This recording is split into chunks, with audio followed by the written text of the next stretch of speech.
Welcome to another learning session. This is Steve Hudak. Today's topic will be delivery modalities or methods.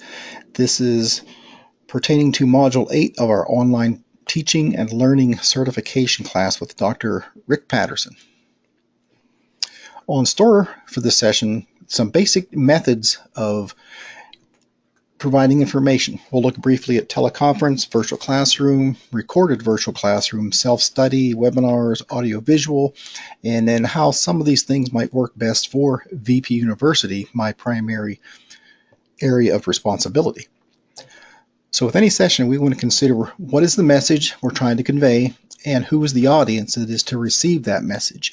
I like to have like a brief, maybe a student character sketch, kind of what is their educational background, what is their age range, what experience do they have with technology.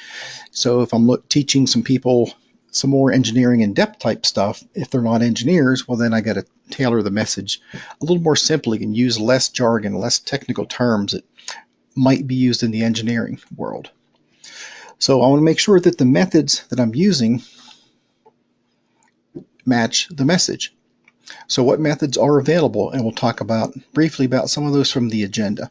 We'll look at the audience. Is it two-way? We can have an interaction, testing, and so forth, discussion, or are we just providing some information? The content, what it is we're providing, and how quickly does this need to get done? So we want to make sure that we match those methods and use the proper method for the message we're conveying.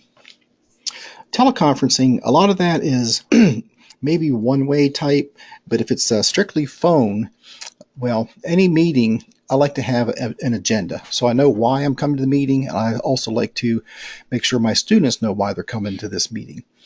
And to respect people's time, of course, you want to start on time, end on time, and end early if possible. Try to maintain the focus as much as possible. With the session, depending on the number of people, it's easy to get off track, get on a tangent, so to speak. So I'll have maybe just a piece of flip chart paper where I can have just a basic parking lot items. So if we're getting too far off, we'll note it, and then we'll bring it up at a different time. And a lot of times we use maybe a GoToWebinar or a GoToMeeting type session. What I'm using to record this little session is Citrix's GoToMeeting. A virtual classroom. We do a lot of these within VP University.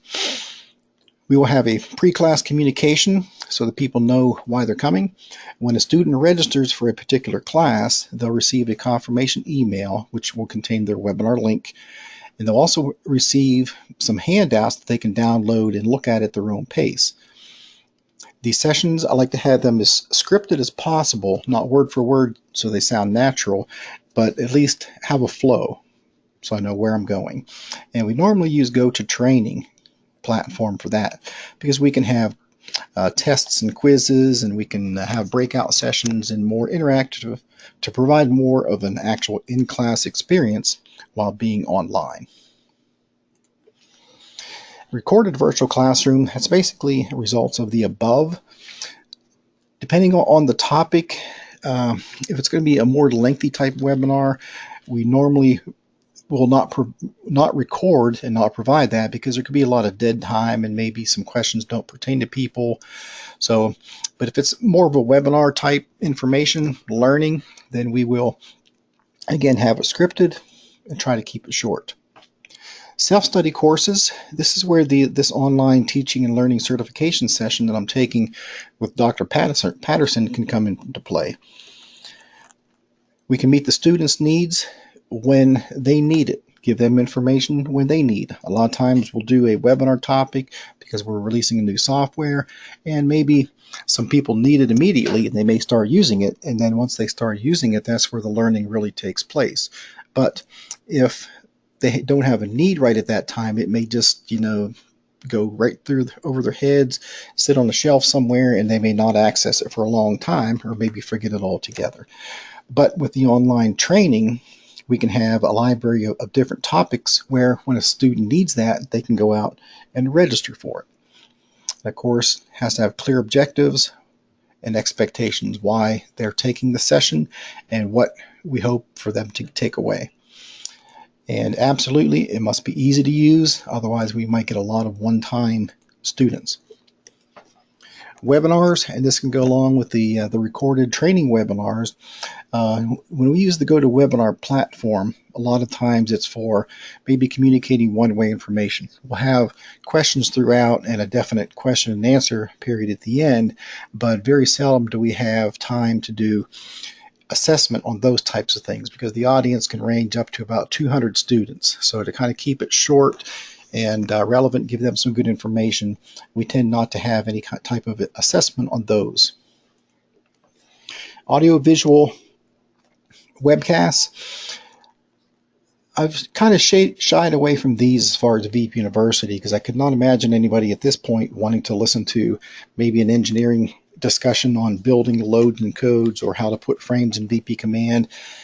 The engineering is very visual, very graphic, so you want to see those things. So I have done some short little webcasts and put those on our social media sites.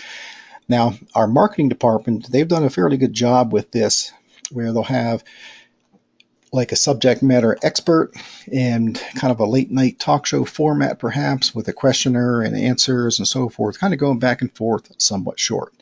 So there is a definite use for this. Now, one of the things as far as the matching the method to the message was, is it short or timely? How quickly does this need to get out there? And you'll hear some terms like microbursts or micro learning, short segments and so forth. I like to call them the VPU learning minutes. And I've done a few of these. If I get a few questions that are similar, often I'll just record a short video, usually anywhere from maybe 90 seconds to maybe 3 minutes at the most.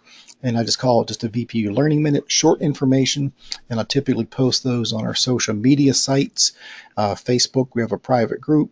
Twitter, good number of followers, and also on our VPU YouTube channel where people can access it later on.